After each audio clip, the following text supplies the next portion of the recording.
Hello दोस्तों, आज के डिजिटल युग में किसी की भी छवि को बिगाड़ना बड़ा ही आसान हो गया। अभी हाल के वक्त में इलाहाबाद उच्च न्यायालय के लखनऊ ब्रांच के न्यायाधीश जस्टिस पंकज भाटिया को लेकर काफ़ी चर्चा में माहौल रहा है। हाल के वक्त में उनके ऊपर सुप्रीम कोर्ट के द्वारा की गई टिप्पणियां, उनके मीडिया ट्रायल में उनके द्वारा दिए गए जजमेंट को क्या एक खास वर्ड द्वारा सोची समझी साजिश समझा जाए, या एक निडर साहसी जज को डराने का और उसको हतोत्साहित करने का कारण जाना जाए। आज इस वीडियो में हम ये देखेंगे जस्टिस पंकज भाटिया से संबंधित जो कंट्रोवर्सी हुई उसका कारण क्या है, और हम कोशिश करेंगे कि हम उसकी जड़ को डिकोड करने को, कि क्यों उनको मीडिया ट्रायल द्वारा उनको टारगेट किया जा रहा है। देखिए, जस्टिस पंकज भाटिया ने वकालत के तौर पे अपनी शुरुआत की, गवर्नमेंट एडवोकेट रहे और फिर इलाहाबाद हाई कोर्ट में एज अ जज बने 2018 में। उसके बाद से ये लगातार अपनी सेवाएं दे रहे हैं।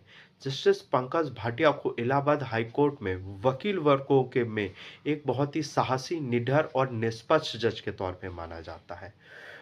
सौभाग्य से मुझे भी उनकी कोर्ट में बहस करने का मौका मिला है, और उनका जो मेरे व्यक्तिगत अनुभव है वो बहुत ही निष्पक्ष और ईमानदार जजों में से एक है। हाई कोर्ट के कुछ जज जो एक्स्ट्रा ऑर्डिनरी और इंटेलिजेंस जिनके पास कही जा सकती है, वो उन जजों में से एक है। जस्टिस पंकज भाटिया के ने कुछ जजमेंट ऐसे दिए जो गवर्नमेंट के बड़े खिलाफ थे। जैसे यूपी में आपके ऊपर एक केस हुआ, उस केस को आधार बना के पुलिस आपसे पैसे लेने के लिए या फिर आपको झूठा गैंगस्टर में फंसा देती है। गैंगस्टर एक्ट इसलिए बनाया गया था कि बहुत जो ऊंचे किस्म के शातिर अपराधी हैं उनको जब्त में किया जाए, उनके ऊपर बेड़ियां डाली जा सके। लेकिन गैंगस्टर एक्ट का बहुत दुरुपयोग यूपी में होने लगा है, जिस पर इन्होंने यूपी गवर्नमेंट को लताड़ लगाई, और खासतौर पर पुलिस की, आप ऐसे ही गैंगस्टर एक्ट में हर किसी को इम्प्लीकेट नहीं कर सकते।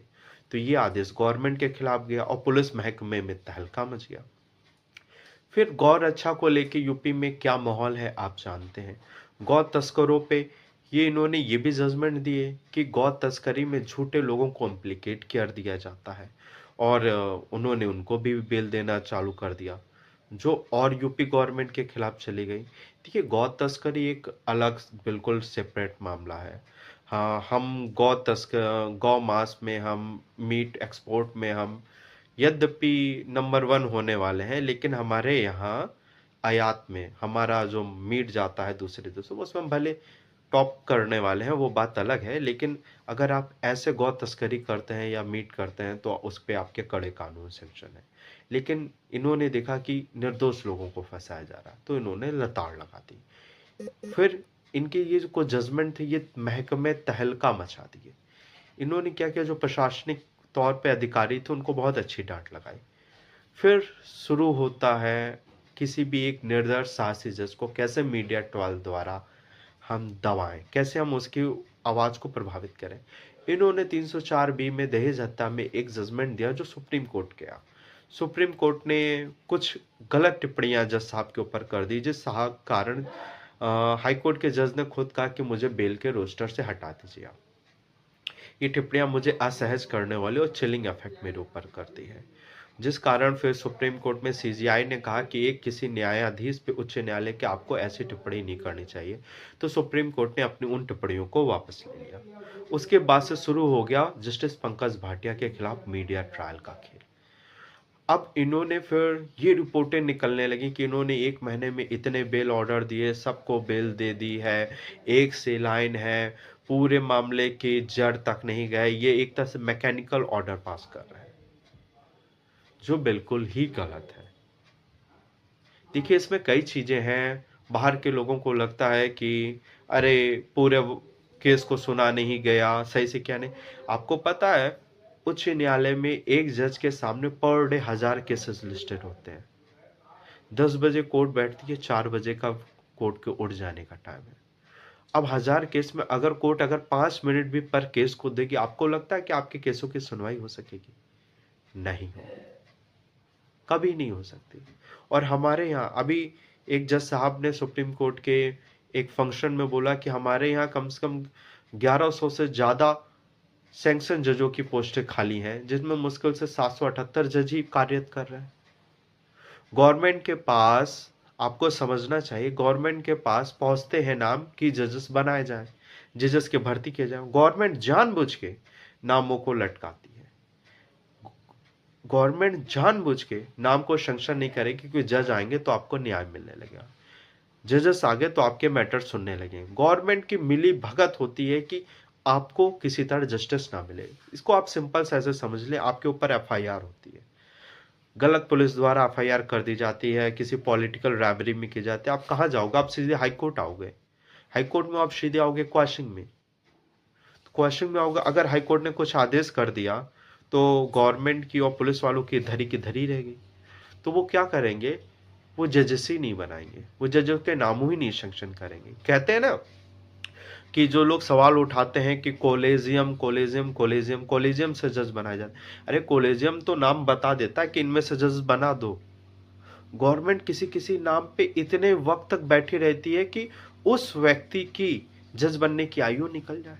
क्यों? क्योंकि गवर्नमेंट उन्हीं व्यक्तियों को जज बनाएगी जो उसके फेवरेट बने, जो उसके पक्ष का आदेश पारित करें, जो उसके खिलाफ आदेश पारित करेंगे, जो ऐसे एडवोकेट जो उनको लगता है कि अरे ये मेरे खिलाफ चला जाएगा। गवर्नमेंट उनके नाम सैंक्शन नहीं करती, वो जजेस नहीं बनते। कोई भी गवर्नमेंट ये नहीं चाहेगी कि न्यायपालिका सुदृढ़ हो, वरना आपको न्याय मिले। न्यायपालिका बहुत अंडर प्रेशर में कार्य कर रही है। ये जो आप लोग पेंडेंसी पेंडेंसी गाते हैं ना, ये सिर्फ न्यायपालिका की देन नहीं है, इस पे गवर्नमेंट का बहुत बड़ा हाथ है। क्योंकि हर केस में गवर्नमेंट पार्टी है। गवर्नमेंट ही जानबूझ के एडजमेंट लेती है कि आज नहीं कल सुनिए, कल नहीं परसों सुनिए, मामले पेंडिंग को रखती है। क्योंकि उससे जो गवर्नमेंट अधिकारी हैं, जो गवर्नमेंट एडवोकेट बनाए जाते हैं, जो सिर्फ गवर्नमेंट की दया दृष्टि पे होते हैं इलाहाबाद हाईकोर्ट में, उनका रेवेन्यू जनरेट हो सके। तो कुल मिला के जस्टिस पंकज भाटिया बहुत अच्छे जज हैं, व्यक्तिगत अनुभव है। हाईकोर्ट में आप किसी भी एडवोकेट से पूछेंगे वो उनकी तारीफ करेंगे। लेकिन हाल के वक्त में जो मीडिया ट्रायल किया जा रहा है ना, आप चाहते हो कि हर केस को जज भी तो इंसान है, हर केस को जज अगर ध्यान से देखे तो उस औसतन उसके सामने केस लिस्ट कीजिए, उतने जजों की संख्या बढ़ाइए। आप मीडिया में जाके चिल्लाने लगे नहीं नहीं नहीं नहीं नहीं जज साहब अच्छा नहीं कर रहे, अरे आप कभी बैठ के तो देखो वहां पे कितना रैश होता है, कितना प्रेशर होता है, स्ट्रेस। तो जस्टिस पंकज भाटिया को जो मलाइन उनकी इमेज की जा रही है वो सिर्फ सोची समझी साजिश है।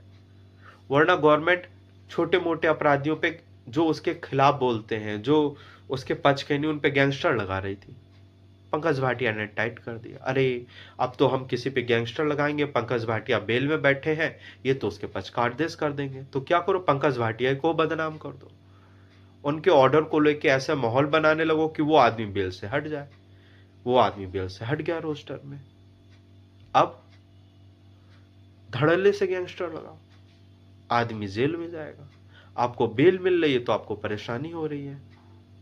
लगेगी आग तो कई गध आएंगे जर में, मोहल्ले में अकेला हमारा ही मकान नहीं है। तो कुल मिला के अगर आज कोई किसी गलत केस में फंसाया गया है तो कल आप भी फंसाए जा सकते हैं। तो जो निष्पक्ष और न्यायाधीश जजेस हैं, आप उनको सपोर्ट करिए।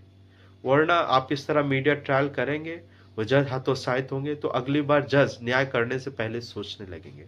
और जिस दिन ऐसा हो गया उस दिन न्यायपालिका की सुरक्षा और संप्रभुता बिल्कुल संकट में आ जाएगी। मैं एडवोकेट अजय कुमार कश्यप, मैंने आपसे अपने विचार साझा किए, और अगर आपके कुछ इस पे विचार हैं तो आप कमेंट पे मुझे बता सकते हैं। जय हिंद, जय भारत।